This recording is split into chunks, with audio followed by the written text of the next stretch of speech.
तो आज के इस वीडियो में हम यहाँ पर एनाटॉमी और टर्मिनोलॉजी के मोस्ट रिपीटेड क्वेश्चंस को डिस्कस करेंगे जो कि करंट में सीपीसी एग्जाम में पूछे जा रहे हैं। ठीक है, तो ये क्वेश्चन काफी इंपॉर्टेंट है। ठीक है, तो वीडियो को लास्ट तक जरूर देखना और साथ में हम यहाँ पे कुछ टिप्स एंड ट्रिक्स यहाँ पे डिस्कस करेंगे जिसको फॉलो करके आप भी एनाटॉमी और टर्मिनोलॉजी के क्वेश्चन इजिली सोल्व कर सकते हैं। ठीक है, तो चलिए शुरू करते हैं।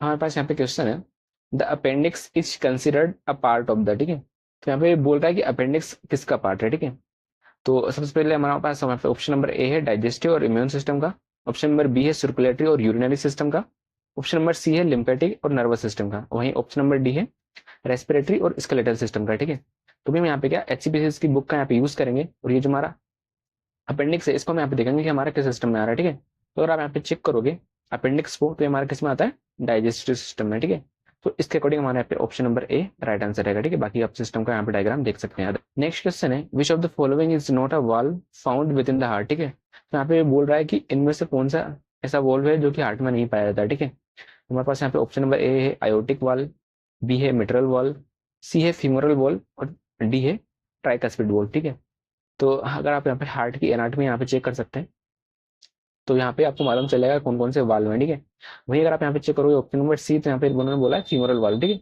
तो इस ये जो हमारा टर्म है इससे हमें यहाँ पे समझ में आ रहा है कि फीमोरल वाल्व हमारे यहाँ पे क्या हार्ट से रिलेटेड नहीं है। ठीक है, तो इसके अकॉर्डिंग हमारे यहाँ पे क्या option number C right answer रहेगा। बाकी ये जितने भी वाल्व हमारे हार्ट में प्रेजेंट रहते हैं यहाँ पे चेक कर सकते हैं। नेक्स्ट क्वेश्चन है, which of the following best describes a sphincter. ठीक है, तो स्पिंक्टर को यहाँ पे इनमें से कौन सा यहाँ पे अच्छे तरीके से बताता है। ठीक है, तो ऑप्शन नंबर ए है a type of connective tissue that joints bones together. ठीक है, ऐसा कनेक्टिव टिश्यू जो कि बोन को यहाँ पे क्या ज्वाइन करता है। ठीक है, ऑप्शन नंबर बी है अ sensory receptor that detects changes in a temperature. ठीक है, या फिर सेंसरी रिसेप्टर है जो कि यहाँ पे क्या टेम्परेचर चेंज को यहाँ पे डिटेक्ट करता है। ठीक है, ऑप्शन नंबर सी है अ सर्कुलर मसल दैट कंस्ट्रिक्ट्स और क्लोजेस एन ओरिफिस। ठीक है, या फिर ऐसी सर्कुलर मसल है जो कि यहाँ पे क्या कंस्ट्रिक्ट होती है जिसकी वजह से यहाँ पे क्या जो ओरिफिस रहता है। ठीक है, मतलब कि यहाँ पे क्या रहता है ओपनिंग उसको यहाँ पे क्या बंद करता है। ठीक है, तो हमारा क्या ऑप्शन नंबर सी है।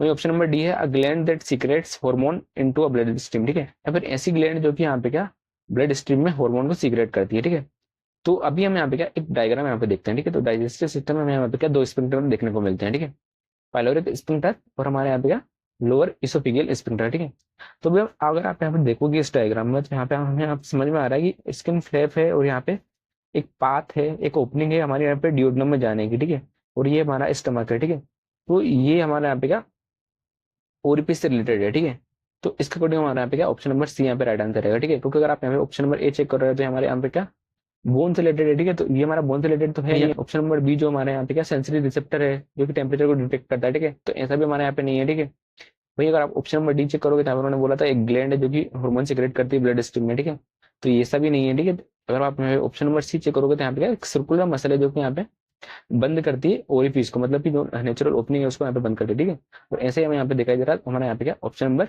सी राइट आंसर रहेगा। नेक्स्ट क्वेश्चन है, the tonsil adenoids and spleen are key components of which of the following system in the human body. ठीक है, तो ये जो टॉन्सिल एडिनोइड्स और स्प्लीन है ये हमारे किस सिस्टम से रिलेटेड है। ठीक है, तो अभी हम यहाँ पे चेक करते हैं। ऑप्शन नंबर ए है digestive system, option number B है respiratory system, option number C है लिम्फेटिक सिस्टम और ऑप्शन नंबर डी है नर्वस सिस्टम। ठीक है, तो भी हम यहाँ पे चेक करते हैं हमारा एचसीपीसीएस की बुक में ये हमारा किस में रिलेटेड है। ठीक है, तो आप यहाँ पे चेक कर सकते हैं हमारा टॉन्सिल यहाँ पे आ रहा है, स्प्लीन हमारे यहाँ पे आ रहा है। ठीक है, एडिनोइड्स में हमारे यहाँ पे किस में आता है लिम्फेटिक सिस्टम में। ठीक है, तो हमारे किस में लिम्फेटिक सिस्टम में आ रहा है। ठीक है, तो इसके अकॉर्डिंग हमारे यहाँ पे क्या ऑप्शन नंबर सी यहाँ पे राइट आंसर रहेगा। ठीक है, बाकी आप यहाँ पे डाइजेस्टिव सिस्टम का डायग्राम चेक करेंगे, रेस्पिरेटरी सिस्टम का डायग्राम चेक करेंगे, नर्वस सिस्टम का डायग्राम अगर यहाँ पे चेक करेंगे एचसीपीसीएस की बुक में तो आपको ये सब कुछ देखने को नहीं मिलेगा। नेक्स्ट क्वेश्चन है, which of the following organ is a key component of the lymphatic system. ठीक है, तो इनमें से कौन सा ऑर्गन हमारे यहाँ पे क्या लिम्फेटिक सिस्टम से रिलेटेड है। ठीक है, तो यहाँ पे ऑप्शन ए है लीवर, बी है स्प्लीन, सी है पेंक्रियास, डी है किडनी। ठीक है, तो अभी मैंने यहाँ पे चेक किया था स्प्लीन हमारा किसमें आता है लिम्फेटिक सिस्टम में। ठीक है, तो इसके अकॉर्डिंग हमारा option number B right answer रहेगा। नेक्स्ट क्वेश्चन है, मेडिकल टर्मिनोलॉजी डर्मेटाइटिस रेपस 2। ठीक है, तो डर्मेटाइटिस का मतलब हमारे यहाँ पे मेडिकल टर्मिनोलॉजी में क्या होता है। ठीक है, ऑप्शन नंबर ए है a benign growth originating in the skin. ठीक है, ऑप्शन नंबर बी है the thickening and hardening of the skin, option number C है a general term for inflammation of the skin, option number D है the death of skin tissue due to lack of blood supply. ठीक है, तो ये जो हमारा term है dermatitis, ठीक है, इसमें हमें यहाँ पे क्या सब कुछ देखने को मिलता है आइटिस। ठीक है, आइटिस का मतलब हमारे यहाँ पास यहाँ पे होता है इन्फ्लेमेशन। ठीक है, तो हमने मतलब कि यहाँ पे क्या किसी भी चीज का यहाँ पे क्या इन्फ्लेमेशन यहाँ पे हो रहा होगा। ठीक है, अभी डर्मेटाइटिस को जब हम यहाँ पे लीड करेंगे अल्फाबेटिक इंडेक्स में आईसीडी की बुक में। ठीक है, तो हम तो हमारे पास यहाँ पे कोड निकल के आएगा इसका बाय डिफॉल्ट AL30.9, ठीक है, डर्मेटाइटिस एक्जिमा NOS, ठीक है। अगर आप यहाँ पे चेक करोगे, ये जो हमारा कोड है AL30.9, ठीक है, इसके टॉप पे तो यहाँ पे ये लिखा हुआ है कि ये जो हमारा कोड है हमारा किससे रिलेटेड है, disease of skin and subcutaneous tissue, ठीक है। तो मतलब स्किन और सबक्यूटेनियस टिश्यू से रिलेटेड हमारी ये कंडीशन है, ठीक है। तो मतलब हमारे यहाँ पे क्या हो रहा है, स्किन या फिर सबक्यूटेनियस टिश्यू पे इन्फ्लेमेशन को हम यहाँ पे क्या डर्मेटाइटिस बोलेंगे, ठीक है। तो इसके अकॉर्डिंग हमारे यहाँ पे क्या option number C right answer रहेगा, general term for inflammation of the skin, ठीक है। तो हमने यहाँ पे मालूम किया कि हमारा क्या स्किन से रिलेटेड इन्फ्लेमेशन है, ठीक है। तो इसके अकॉर्डिंग हमारा यहाँ पे option number C right answer है। बाकी आप यहाँ पे जितने ऑप्शन है इनको एलिमिनेट कर सकते हैं। नेक्स्ट क्वेश्चन है व्हाट इज हेमरेज, ठीक है। तो हेमरेज क्या है, ठीक है। तो ऑप्शन नंबर ए है एक्सेसिव और uncontrol bleeding, option number B है a sudden drop in blood pressure, option number C है a blockage of blood flow to an organ, ठीक है, ऑप्शन नंबर डी है an infection in the blood stream, ठीक है। तो अभी हम यहाँ पे क्या करेंगे, ये जो हमारे ऑप्शन है इनके अकॉर्डिंग यहाँ पे चलने का ट्राई करते हैं, ठीक है। तो हमारे पास यहाँ पे ऑप्शन नंबर ए में लिखा है एक्सेसिव और अनकंट्रोल ब्लीडिंग, ठीक है। तो हम यहाँ पे क्या करेंगे, आईसीडी की बुक में ब्लीडिंग को यहाँ पे लीड करने का ट्राई करते हैं, ठीक है। तो अगर आप यहाँ पे ब्लीडिंग को लीड करेंगे तो यहाँ पे लिखा है सी ऑल्सो हेमरेज, ठीक है। तो ब्लीडिंग और haemorrhage is a common term, ठीक है। तो इसके अकॉर्डिंग हमारे पास यहाँ पे क्या ऑप्शन नंबर ए राइट आंसर रहेगा, ठीक है। बाकी अगर आप ऑप्शन नंबर बी चेक करोगे तो ब्लड प्रेशर से रिलेटेड ये हमारी कंडीशन नहीं है। हमारे यहाँ पे क्या ब्लॉकेज ऑफ ब्लड फ्लो या फिर किसी ऑर्गन में यहाँ पे नहीं हो रहा है, ठीक है। Infection in the blood stream हमारे पास यहाँ पे नहीं है, ठीक है। तो आपको यहाँ पे क्या करना है, ऐसी कंडीशन में ट्राई करना है कि जो हमारे ऑप्शन में जो टर्म है, ठीक है, उनको लीड करने का ट्राई करें, ठीक है। क्योंकि अगर आप यहाँ पे क्या ये जो हमारा हेमरेज है इसको डायरेक्टली लीड करोगे तो आपको यहाँ पे कोई आइडिया नहीं लगेगा हमारी आईसीडी की बुक से, ठीक है। वहीं अगर आप यहाँ पे ब्लीडिंग को लीड करोगे तो आपको यहाँ पे आइडिया लग जाएगा कि ब्लीडिंग और हेमरेज हमारे यहाँ पे क्या सेम चीज होती है, ठीक है। नेक्स्ट क्वेश्चन है scleritis is a medical condition characterised by, ठीक है। तो स्क्लेराइटिस क्या होता है, ठीक है। ऑप्शन नंबर ए है increased pressure inside the eye, ठीक है। Option number B clouding of the lens of the eye, option number C है inflammation of inner lining of the eyelid, option number D है inflammation of white part of the sclera, ठीक है। तो सबसे पहले हमें यहाँ पे समझ में आ रहा है स्क्लेराइटिस में हमारा जो सफिक्स है आइटिस है, ठीक है। तो आइटिस का मतलब हमने यहाँ पे अभी इससे पहले देखा था, आइटिस का मतलब होता है इन्फ्लेमेशन, ठीक है। तो इस इन्फ्लेमेशन से रिलेटेड हमारे यहाँ पे कंडीशन है, ठीक है। तो इसके अकॉर्डिंग हम यहाँ पे क्या ऑप्शन नंबर ए और बी को एलिमिनेट कर सकते हैं, ठीक। तो क्योंकि हमारे ऑप्शन नंबर ए और बी में यहाँ पे इन्फ्लेमेशन का यहाँ पे जिक्र ही नहीं है, ठीक है।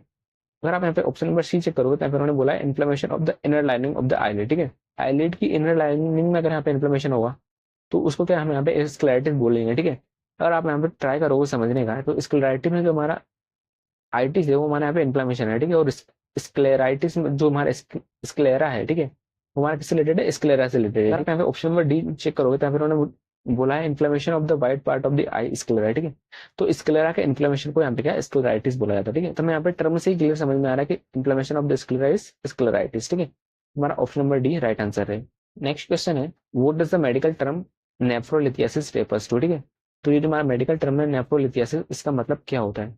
ऑप्शन नंबर ए है a type of kidney cancer, option number B है the formation of calculi stones in the kidney, option number C है द सिंकिंग ऑफ वन और both kidneys, option number D है difficulty in passing urine due to. अभी हम यहाँ पे क्या करेंगे, ये तुम्हारा नेफ्रोलिथियासिस है, ठीक है, इसको हम यहाँ पे लीड करते हैं, ठीक है। तो जब आप यहाँ पे नेफ्रोलिथियासिस को लीड करोगे, ठीक है, तो आपको यहाँ पे क्या सी ऑल्सो नोट कर यहाँ पे देखने को मिल जा रहा है, ठीक है। इसमें लिखा है कैलकुलस और किडनी, ठीक है। तो ये नेफ्रोलिथियासिस के लिए आपको यहाँ पे क्या करना है, कैलकुलस पे जाना है, देन आपको यहाँ पे किडनी पे यहाँ पे जाना है, देन उसका कोड यहाँ पे लीड करना है, ठीक है। तो कैलकुलस ऑफ किडनी को यहाँ पे नेफ्रोलिथियासिस बोला जाता है, ठीक है। अब आप यहाँ पे कोड लीड करोगे नेफ्रोलिथियासिस के लिए तो यहाँ पे कोड निकल के आएगा N20.0 कैलकुलस ऑफ किडनी, ठीक है। हाँ, यहाँ पे इंक्लूजन टर्म में यहाँ पे लिखा भी है नेफ्रोलिथियासिस, ठीक है। तो कैलकुलस ऑफ किडनी को यहाँ पे क्या नेफ्रोलिथियासिस बोला जाता है, ठीक है। अभी आप यहाँ पे इसके according option number B check करोगे the formation of calculus stones in the kidney, यही हमारा यहाँ पे क्या राइट आंसर रहेगा। लास्ट क्वेश्चन है thalamus is located in the, हमारे पास यहाँ पे ऑप्शन नंबर ए है हार्ट, ऑप्शन नंबर बी है लंग्स, ऑप्शन नंबर सी है ब्रेन और ऑप्शन नंबर डी है स्टमक, ठीक है। तो हम यहाँ पे क्या क्या करेंगे, ये तुम थैलेमस है, ठीक है, इसको यहाँ पे चेक करते हैं डायग्राम में कहाँ है, ठीक है। तो आप यहाँ पे चेक करोगे तो थैलेमस हमारे यहाँ पे किस में आ रहा है, नर्वस सिस्टम, मतलब ये जो हमारा किसका स्ट्रक्चर है, ब्रेन का, ठीक है। तो ये हमारी थैलेमस है हमारी किस में आती है, ब्रेन में। तो इसके अकॉर्डिंग हमारा यहाँ पे क्या option number C right answer रहेगा, ठीक है। बाकी इससे रिलेटेड और मोर स्पेसिफिक क्वेश्चन भी आ सकता है, ठीक है। तो आप यहाँ पे चेक कर सकते हैं। ये जो हमारा थैलेमस है हमारा यहाँ पे कहाँ रहता है, सेंटर ऑफ द ब्रेन में यहाँ पे रहता है, जो कि हमारे यहाँ पे किस में रहेगा, टॉप ऑफ ब्रेन स्टेम, ठीक है, टॉप ऑफ ब्रेन स्टेम में यहाँ पे पाया जाएगा। और स्पेसिफिक पूछा जाए तो फोर ब्रेन में हमारे यहाँ पे थैलेमस रहता है, और उसमें भी हमारे यहाँ पे कौन सा पार्ट रहेगा, डायन ठीक है। तो आप यहाँ पे इसके अकॉर्डिंग यहाँ पे समझ सकते हैं कि हमारा थैलेमस की लोकेशन यहाँ पे कौन सी है, ठीक है। इसके अलावा भी हमारे पास यहाँ पे 50+ क्वेश्चन है जिनको कि आप यहाँ पे प्रैक्टिस कर सकते हैं, जो कि काफी इंपॉर्टेंट है और करंट में सीपीसी एग्जाम में पूछे जा रहे हैं, ठीक है। तो अगर आपको ये वाले क्वेश्चन चाहिए, ठीक है, तो आप मुझको मेल कर सकते हैं मेरी मेल आईडी पे, मैं आपको यहाँ पे जितने भी क्वेश्चन है उसको प्रोवाइड करवा दूंगा, ठीक है। तो अगर आपको ये वीडियो पसंद आया है तो मैंने सीपीसी एग्जाम से रिलेटेड टिप्स एंड ट्रिक्स पे एक वीडियो बनाया है जिसमें कि मैंने यहाँ पे बताया कि कैसे आप यहाँ पे फर्स्ट अटेम्प्ट में सीपीसी एग्जाम को पास कर सकते हैं, ठीक है। तो वो वाला वीडियो चेकआउट करना मत भूलना। आज के वीडियो में बस इतना ही। अगर आपको यहाँ पे सीपीसी एग्जाम से रिलेटेड मटेरियल चाहिए आप यहाँ पे मेरे को मेल कर सकते हैं मेरी मेल आईडी पे। और हम यहाँ पे क्या आगे चल के जिसमें कि हम यहाँ पर आईसीडी एचसीपीसीएस सीपीटी और सबके यहाँ पे रिपीटेड क्वेश्चंस को डिस्कस करेंगे। तो चैनल को सब्सक्राइब जरूर से कर दीजिएगा। आज के वीडियो में बस इतना ही, मिलते हैं नेक्स्ट वीडियो में, तब तक के लिए बाय।